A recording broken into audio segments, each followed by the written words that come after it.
If you enjoy stories where the person who got underestimated ends up owning the room, and I mean that literally, then stay with me, because what I'm about to tell you is the kind of story that people call impossible until it happens to them. The day my husband brought his girlfriend to our anniversary dinner in front of our children, our families, and every single investor who built their trust in me first, I didn't scream. I didn't throw a glass. I smiled, because while he was busy planning his new life, I had already quietly secured the one thing that controlled his entire world. But I'm getting ahead of myself. Let me take you back to where this really started. Before you go any further, if you're new here, welcome. Hit that subscribe button right now, because the story I'm about to tell you has a twist that is going to make your jaw drop. And trust me, you don't want to miss what's coming.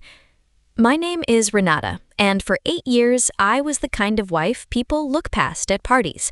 Not because I was boring, not because I had nothing to say, but because I had a husband who had a way of filling every room so completely that there was simply no space left for anyone standing beside him. Tom was magnetic like that, loud in the best way when you first met him, confident in a way that made you feel safe, and when he turned that energy toward you, really toward you, it felt like standing in sunlight. I know because I spent the first 3 years of our marriage chasing that feeling, rearranging myself to stay in the warmth of it. I gave up a senior analyst position at a firm that was already fast-tracking me because Tom said the company needed me more. I managed his early investor calls from our kitchen table while our daughter slept in the next room. I took meetings on his behalf when he was traveling, smoothed over relationships he damaged with his impatience, and wrote the pitch deck that landed their very first major contract. I did all of it quietly, happily even, because back then, his dream felt like mine too. I found out the way most women do, not through a dramatic confession, not through a confrontation, through a receipt that fell out of a jacket pocket while I was taking his dry cleaning to the car. The Meridian Grand Hotel. 2 nights, a suite upgrade. The same weekend Tom had told me was a strictly no partners investor retreat up north. I stood in the driveway for a long time holding that small piece of paper. The ink was slightly smudged at the corner, like it had gotten damp. I kept staring at it as if the words were going to rearrange themselves into something that made sense. They didn't. I didn't say anything that night or the night after. I watched him pour himself a drink, kiss me on the forehead, and ask what was for dinner, and I answered him, calmly, like the ground under my feet hadn't just cracked open. I started paying attention differently after that. The kind of attention you can only manage when emotion steps aside and something colder takes its place. I noticed how he angled his phone away when he typed, how certain calls sent him stepping out to the garden, how he'd started caring again about how he looked before leaving for work, new cologne, ironed shirts, things that had gone on autopilot years ago. Then a friend sent me photos. No caption, just images. Tom at a rooftop restaurant across town, leaning close to a woman with copper red hair and a laugh that looked like it belonged on a magazine cover. Her hand rested on his chest like she'd done it 1,000 times before. Her name, I later learned, was Petra. That night, I locked the bathroom door, sat on the cold tile floor, and let myself completely fall apart. I cried until my chest hurt, until there was nothing left. I gave myself that one night because I knew it had to be the last time I cried over something he did. The next morning, I washed my face, made breakfast, and called an attorney. Not to file for divorce, not yet. I needed to understand something far more important first. I needed to understand exactly what I owned, and what I discovered changed absolutely everything. Tom didn't hide Petra forever. That was never really his style. Tom was the kind of man who eventually needed the world to see what he had, because possession, for him, was only satisfying when other people witnessed it. Petra started appearing at company events first, small ones initially, a product launch dinner, a quarterly wrap-up at a rooftop bar downtown. Tom introduced her as a creative consultant, and I watched colleagues who had eaten at my dining table, whose children had played with my daughter, smile politely and shake her hand like nothing was unusual, like I simply no longer existed in the story. Staff who had known me for years began letting my calls go to voicemail. Invitations to company functions quietly stopped arriving, and Tom moved through all of it with the easy confidence of a man who believed he had already won something. He hadn't told me it was over. He didn't need to. He was simply replacing me the way you redecorate a room, gradually, without announcement, assuming the previous owner won't notice until it's too late. Then came our 8th anniversary dinner. He'd organized it himself, which should have been my first warning. Tom never organized anything social. That had always been my territory. A private room at Castellan, one of the most expensive restaurants in the city. Family, close friends, 3 of his senior board members and their partners. I wore the navy dress he once told me made me look like someone worth keeping. I should have trusted that feeling in my stomach when I walked in and saw the table arranged with 1 extra chair. Tom stood up mid-dinner, tapped his glass, and smiled the smile I used to love. He spoke about growth, about new chapters, about having the courage to choose happiness. And then Petra stood up from that extra chair, and the room went so quiet I could hear the candle beside me flickering. She was wearing a bracelet I recognized immediately. Rose gold with a small diamond clasp. I had left it on Tom's dresser 2 years ago, telling him it felt too extravagant for every day. He had nodded and said he'd return it. He hadn't returned it. He'd saved it for her. I raised my glass and smiled. I gave Tom exactly 3 weeks of silence after that dinner. Not because I was hesitating, but because silence, I had learned, is the most powerful weapon available to a woman who already knows exactly what she's going to do. While he was busy assuming I was at home grieving, I was having quiet lunches at discreet restaurants with 2 men who mattered enormously, Harlan and Desmond, Tom's 2 largest investors. Men who had originally come to the company not through Tom's pitch, but through an introduction I had personally arranged at a charity fundraiser 4 years earlier. Men who still called me by my first name with genuine warmth, which is something Tom had long stopped noticing. I told them the truth, calmly, without theatrics.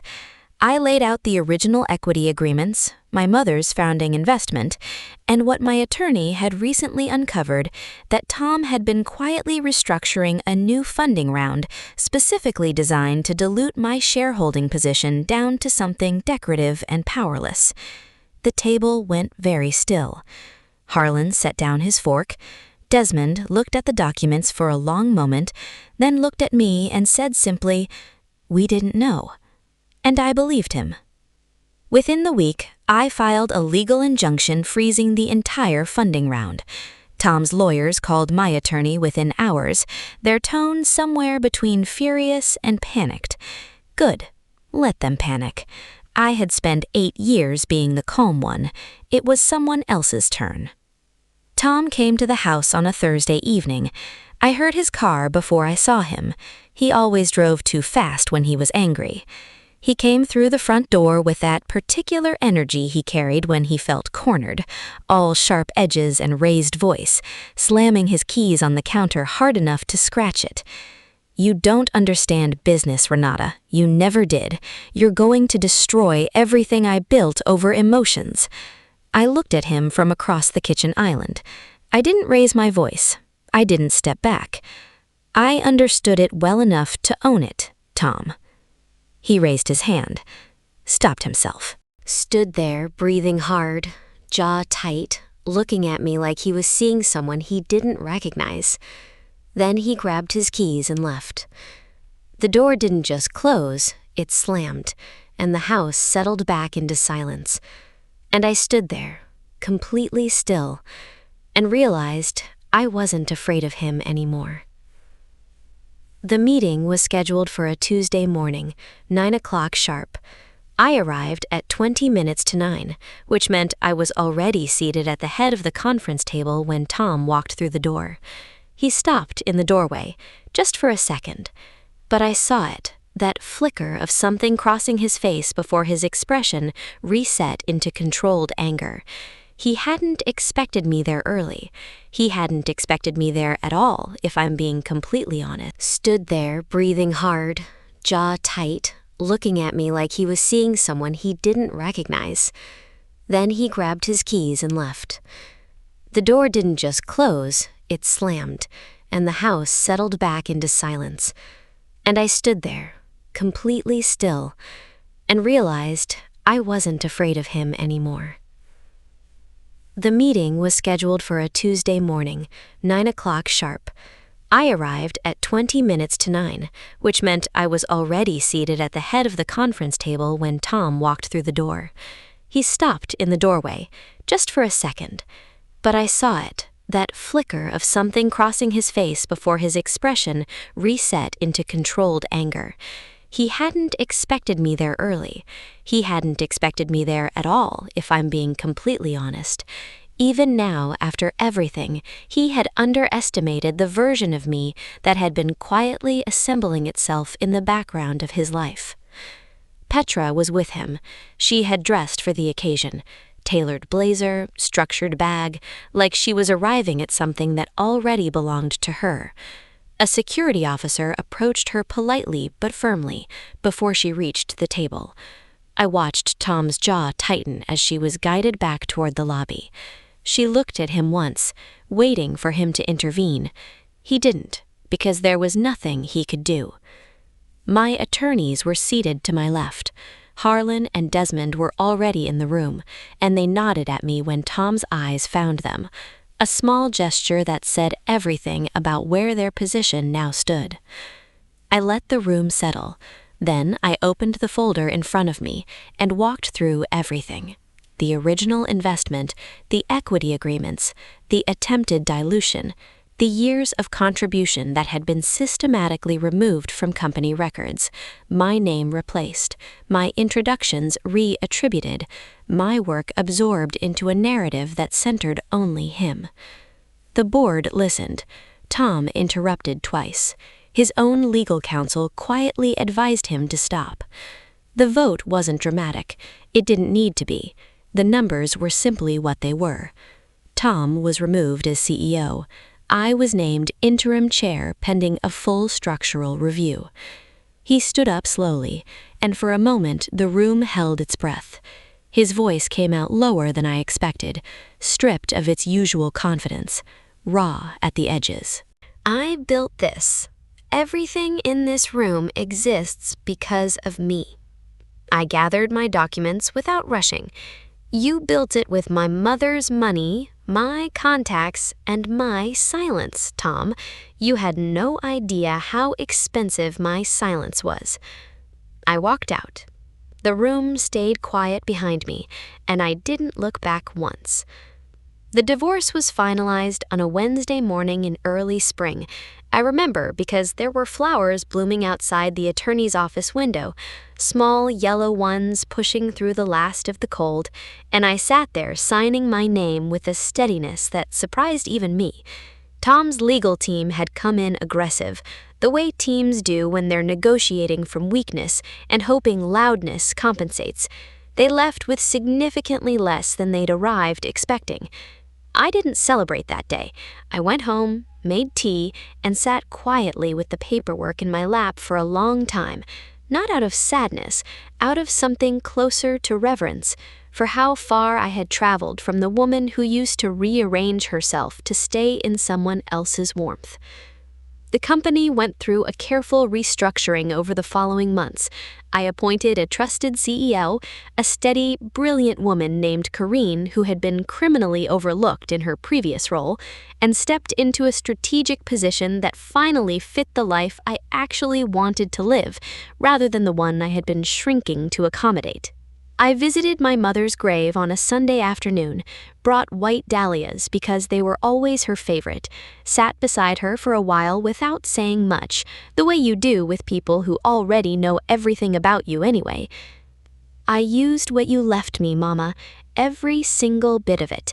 I hope you're not angry it took me so long to understand what it was worth. The wind moved through the trees above me, and I chose to take that as her answer.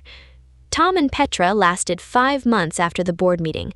I heard through someone who still kept in gentle contact, not with bitterness in their voice, just the quiet way news travels. Without the company, without the status, without the story he'd been telling about himself, there wasn't much left to hold two people together. A year later, a regional business publication ran a feature on the company's turnaround. The cover photograph was of me, not as someone's wife, not as someone's footnote, just as myself, Renata, sitting at a sunlit table with a coffee and the unhurried expression of a woman who has absolutely nothing left to prove. I framed it, not out of pride, as a reminder.